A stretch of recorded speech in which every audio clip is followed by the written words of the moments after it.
പിന്നീട് ഷൂട്ടിംഗ് തുടങ്ങിയതോടെ ദിവ്യയ്ക്ക് നവീനോട് ഇഷ്ടം തോന്നാൻ തുടങ്ങി. അവർ രണ്ടുപേരും നല്ല അടുപ്പത്തിലാവുകയും ചെയ്തു.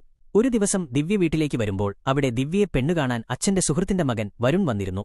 അവർ തമ്മിൽ സംസാരിക്കുകയും ചെയ്തു. നിന്നെ കാണാൻ ഒരു സിനിമ ഹീറോയിനെപ്പോലെ ഉണ്ട് എന്ന് ആ പയ്യൻ പറഞ്ഞപ്പോൾ എനിക്ക് സിനിമ ഇഷ്ടമല്ല എന്നു പറഞ്ഞ് ദിവ്യ ആ സംസാരം മാറ്റി.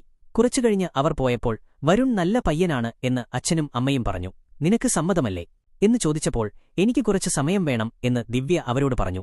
മോളുടെ സമയമാകുമ്പോൾ പറഞ്ഞാൽ മതി എന്നു പറഞ്ഞ് അവർ അവിടെ നിന്ന് റൂമിലേക്ക് പോയി. അപ്പോൾ തന്നെ നവീൻ ദിവ്യയെ വിളിക്കുകയും ദിവ്യ പെണ്ണുകാണലിന്റെ കാര്യം പറയുകയും ചെയ്തു. എനിക്ക് നാളെ നിന്നോടൊരു കാര്യം പറയാനുണ്ട് എന്ന് പറഞ്ഞ് ദിവ്യ ഫോൺ കട്ട് ചെയ്തു. പിറ്റേന്ന് ഷൂട്ടിംഗ് സമയത്ത് വരുണും സിനിമയിൽ അഭിനയിക്കാൻ വന്നിരുന്നു. വരുണിനെ കണ്ടതും ദിവ്യ ഞെട്ടിപ്പോയി. ഷൂട്ടിംഗ് കഴിഞ്ഞതിനുശേഷം താൻ സിനിമയിൽ അഭിനയിക്കുന്ന കാര്യം വീട്ടിൽ പറയരുതെന്ന് വരുൺ ദിവ്യയോട് പറഞ്ഞു. തിരിച്ചും തന്റെ കാര്യം വീട്ടിൽ പറയരുതെന്ന് ദിവ്യയും പറഞ്ഞു. അവർ സംസാരിക്കുന്ന സമയം അവിടേക്ക് നവീൻ വരികയും ഇന്നലെ പെണ്ണുകാണാൻ വന്ന വരുൺ തന്നെയാണ് ഇത് എന്ന് ദിവ്യ പരിചയപ്പെടുത്തുകയും ചെയ്തു. അത് കേട്ടതും നവീന് ആകെ വല്ലാതെയായി. നവീൻ അതേക്കുറിച്ച് തന്നെ ചിന്തിച്ചിരിക്കുന്നത് കണ്ടപ്പോൾ ഫ്രണ്ട് പറഞ്ഞു, നീ സിനിമയിൽ ശ്രദ്ധിക്ക്, ഇതെല്ലാം നിനക്കിപ്പോൾ ആവശ്യമുള്ള കാര്യമല്ല.